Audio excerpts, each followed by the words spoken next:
Hello, everybody. Today, I want to talk about a topic that I think is important for everybody to know about, whether you have suffered from it or know someone that has suffered from it.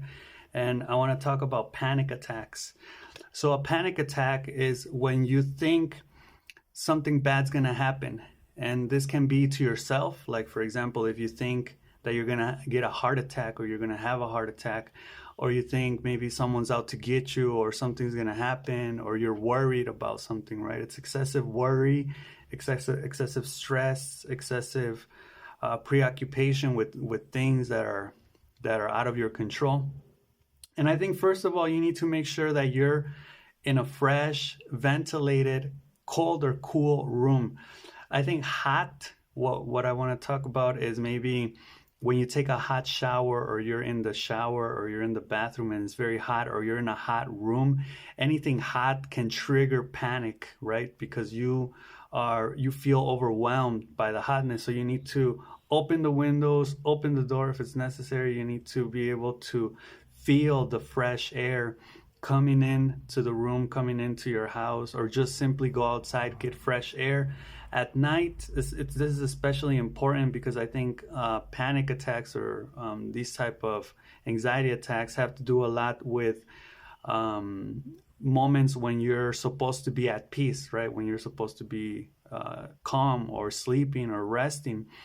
So make sure you have a cool room, a cold room, turn on a fan, right?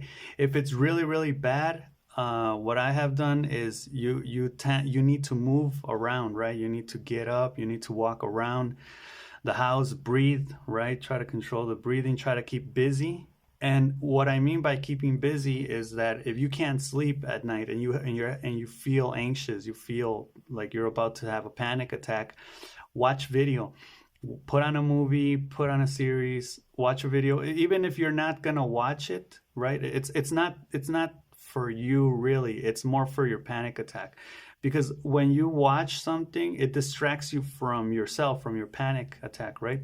And you're able to relax and just watch whatever's on the screen, right? Now, it's very important that you do not multitask when you're doing this. So do not put on a series or a movie or a YouTube video and start checking your phone, start looking around. No, just forget about your phone, or if you're watching it on your phone, don't be doing other things. Just focus on the video until you're tired enough where you can really just close your eyes and rest, right, and sleep. If you're having problems with your heartbeat, where you think or you have irregular heartbeat, which is called, I think, arrhythmia, then sometimes, for example, I was afraid to actually feel my heartbeat because I would think that noticing it would give me even a higher anxiety level. So what I would end up doing is like ignoring my heart, don't feel it, don't touch it. But this is actually counterproductive because the anxiety persists, right? In a way, you need to face your fears and anxiety. So what I actually started to do was to touch my heart and feel how it was beating, right? Sometimes I would even get afraid because I would say, it's not beating, right? I'm gonna die, or I'm already dead, it's not beating. So in those moments, you need to touch it. Well, what I would recommend is touch it and actually feel it until you start feeling it, and then just slowly feel how it starts to stabilize, right? How it starts to beat normally. So yeah, and well, these are the physiological symptoms, right? You get hot, sweaty palms. Your mouth gets dry, your heart starts to race, right?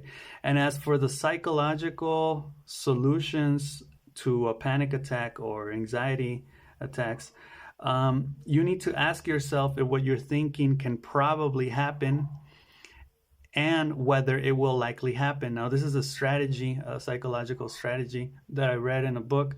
And you may say, well, it's probable. Anything is probable. Anything can happen. I can have a heart attack. Someone can break into my house at night while I'm sleeping. Yes, it can happen, but will it happen? Is it likely? Is it expected? Right? And that's kind of where you say, okay, it's probable, but it's not likely, right? And you need to get that in your head. It's not likely. So it's not expected, and you can think of reasons and even reason with the experience of the past. You can say, well, it's happened to people, yes, but has it happened to you, right? Have you ever had a heart attack? Do you have, you know, the causes that can lead to a heart attack? Are you sick, right? Do you live in a dangerous neighborhood? You know, where someone could break in, right? Where it is expected, where it is likely. So if you answer no to those questions, that should calm you down. You reason that it's not likely, even though it's probable, but it's not likely. That can happen, right? And the last tip I want to say is that I strongly think and I recommend that you seek psychiatric treatment, because if you're having constant panic attacks, I don't really, because I think when psychiatrists prescribe medication, because I've seen it before, to these type of disorders, they usually prescribe something with an am, right, with a pam at the end of it. They prescribe some clonazepam, something, right, with a pam, and it kind of has you kind of, you know, mellow in the day, kind of like, makes you tired during the day. I don't really think that's the solution. What's worked for me is actually for the night, because you need to get a good rest. Sleep is vital to your life. So if you're able to sleep good at night, you probably will be rested during the day, and you will have enough energy to do whatever you're supposed to be doing.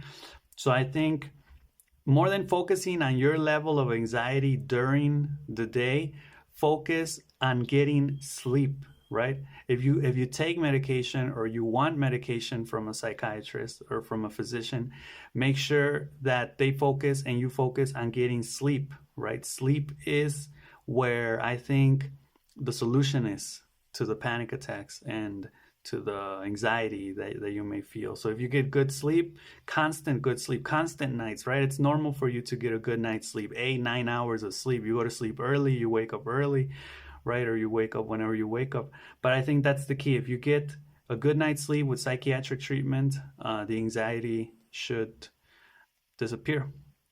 All right, so that's all I have for this topic. If you want me to talk about anything else, comment it, and I'll see you next time. Peace.